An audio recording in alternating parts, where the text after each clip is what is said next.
안녕하세요. 오늘 저희가 좀 깊이 들여다볼 자료는요. 예일교회 한 목사님의 설교 녹취록이랑 또 요약본입니다. 네, 사사기 16장 그 삼손 이야기를 중심으로 해서요. 2025년을 앞둔 지금 여전히 희망은 있다. 이런 메시지를 전하고 계시죠. 네, 맞습니다. 이 설교가 삼손의 그 실패하고 또 회복하는 과정을요, 회복 탄력성이라는 개념, 이거 현대 심리학 개념이잖아요. 네네. 이거랑 아주 흥미롭게 연결을 시키더라고요. 그래서 이제 신앙의 본질이랄까? 특히 어려움 속에서 뭔가 의미를 찾고 싶은 당신에게는 꽤 흥미로운 관점을 줄 수 있을 것 같아요. 그렇습니다. 단순히 그냥 성경 이야기 다시 읽는 게 아니라 이 삼손의 경험이 오늘 당신에게 또 나에게 어떤 의미가 있을까? 그 핵심 통찰이 뭔지 한번 같이 파헤쳐 보죠. 네, 좋아요. 그럼 먼저 삼손의 몰락부터 좀 봐야 할 것 같은데요. 보통은 그 들릴라에 대한 사랑 때문에 비밀을 말했다. 뭐 이렇게 생각하기 쉽잖아요. 그렇죠. 많이들 그렇게 생각하는데 근데 설교에서는 좀 다른 관점을 제시하시더라고요. 맞아요. 목사님께서는 삼손이 그 힘의 비밀을 말한 결정적인 이유가 뭐 사랑이라기보다는 드릴라가 정말 집요하게 괴롭혔거든요. 아, 계속 졸랐죠? 네. 그리고 또 블레셋 방백들이 엄청난 돈을 제시했고요. 결국에는 이기적인 두 사람의 만남이 비극으로 간 거다. 이렇게 분석하세요. 그렇군요.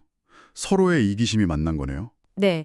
그런데 여기서 더 중요한 건 목사님이 지적하시는 게 삼손이 나실인으로서 머리에 삭도를 대지 않았다는 것. 그 본질적인 의미예요. 아, 머리카락 자체보다도. 그렇죠. 단순히 그냥 외형적으로 머리 기른다. 이게 아니라는 거죠. 삶의 주인이신 하나님 뜻에 순종하고 또 세상과 좀 구별된 삶을 살겠다. 이런 상징이었다는 겁니다. 상징. 네. 근데 삼손은 이걸 깨닫지 못하고 불순종한 거죠. 사실 능력은 하나님의 영에서 오는 건데, 뭐랄까, 머리털 그 자체에 힘이 있다고 착각을 한 거예요. 아, 그래서 목사님께서 그 진심과 진리를 아주 날카롭게 구분하신 거군요. 맞아요. 바로 그 지점입니다. 삼손이 드릴라한테는 자기 괴로움을 막 토로하면서 진심을 보였을지는 몰라도 네. 그건 진심이었겠죠. 그게 하나님을 향한 진리를 저버린 행동이었다. 이런 해석이시네요. 그렇죠. 심지어 드릴라가 요구했던 그 사랑이라는 단어 있잖아요. 히브리어로 아하브? 네네, 아하브. 이게 원래는 하나님께 드려야 할 그런 전인격적인 사랑, 헌신을 의미하는 단어라고 해석하세요. 근데 그걸 엉뚱한 대상에게 쏟아부은 거죠. 아, 결국 잘못된 대상에게 진심을 쏟아서 신앙을 팔아바른 셈이네요. 네.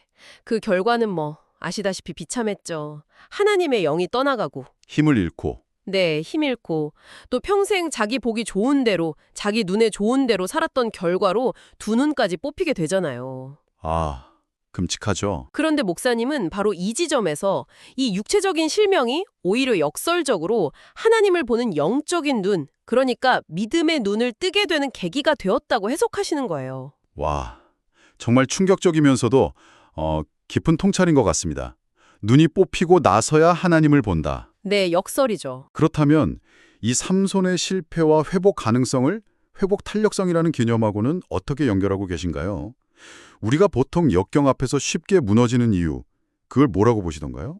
목사님은 그 가장 큰 이유로 두려움을 꼽으세요. 두려움이요? 네, 뭐 행복을 얻지 못할까 봐 두려워하고 아니면 내가 지금 가진 것을 잃을까 봐 두려워하고 그런 두려움이 우리를 그냥 주저앉게 만든다는 거죠. 공감되네요. 그러면서 이제 회복 탄력성, 그러니까 역경을 딛고 다시 일어서는 힘 있잖아요. 네. 이걸 신앙적인 관점에서 세 가지 요소랑 연결해서 설명하세요. 아, 그 세 가지 요소가 뭔가요? 첫째는 자기 조절 능력인데요. 이게 그냥 감정 억누르는 게 아니라 성령의 열매 중에 절제가 있잖아요. 네. 그런 내면의 힘에서 나오는 거라고 보세요. 아, 절제. 네. 두 번째는 대인관계 능력. 근데 이게 그냥 사람 잘 사귀는 걸 넘어서 하나님과의 관계, 즉 대신관계가 먼저 바로 서야 다른 사람들과도 건강한 관계를 맺을 수 있다. 이렇게 설명하시고요. 하나님과의 관계가 우선이다? 그렇죠. 마지막 세 번째는 긍정성인데 이것도 그냥 막연한 낙관주의가 아니고요. 모든 두려움을 이기는 근본적인 힘, 바로 믿음과 같은 거라고 보시는 거죠. 믿음이 긍정성이다. 네. 삼손은 이 모든 면에서 사실 부족했기 때문에 그렇게 처절하게 무너졌다 이렇게 분석하시는 겁니다. 그렇군요. 여기서 C.S. 루이스를 인용하신 부분도 상당히 인상 깊었어요. 아, 네네. 그 부분 중요하죠. 인간이 스스로 완전히 파산했다는 사실. 그러니까 내 힘으로는 도저히 안 되는구나. 주님이 하셔야 합니다. 이렇게 고백하고 모든 걸 맡길 때. 그렇죠. 바로 그때. 그때 비로소 진짜 희망, 진짜 회복이 시작된다는 거잖아요. 맞습니다. 자기 힘을 완전히 빼는 순간이죠. 어쩌면 지금 당신께서 어떤 한계에 딱 부딪혀 있다면 바로 이 지점이 되게 중요한 전환점이 될 수도 있겠네요. 나는 못합니다 라는 고백. 네, 바로 그 고백이 시작인 거죠. 그래서 설교가 에베소서 4장 말씀으로 이어지면서 이걸 다시 강조해요. 에베소서. 네, 실패하고 넘어졌더라도 과거에 머물지 말고 진리 안에서 옛사람을 벗고 새 사람을 입어서 그리스도에게까지 자라가야 한다. 이런 메시지죠. 새 사람을 입고 자라가라. 네, 삼손의 머리털이 다시 자라기 시작했잖아요. 성경에 보면. 네, 22절이요. 그것처럼 모든 것이 끝났다고 생각되는 그 완전 바닥에서 하나님을 의지할 때 새로운 시작이 가능하다는 희망을 주시는 거예요. 중요한 건 진심에 머무는 게 아니라 진리 안에서 자라나는 거다. 오늘 살펴본 이 설교 말씀이 삼손 이야기가 그냥 옛날 이야기가 아니라 지금 여기 우리 안에 있는 연약함, 그리고 또 동시에 그 놀라운 회복 가능성을 비춰주는 거울이라는 생각이 드네요. 네, 그렇죠. 진심만으로는 안 되고 진리 안에서 방향을 잡는 게 중요하다는 점, 그리고 모든 걸 잃었다고 느낄 때 그 자기 파산을 인정할 때 오히려 진짜 희망의 문이 열릴 수 있다. 이 역설이 참다음에 깊이 남습니다. 네, 맞아요. 특히 그 눈이 뽑히고 나서야 비로소 하나님을 보게 되었다는 해석.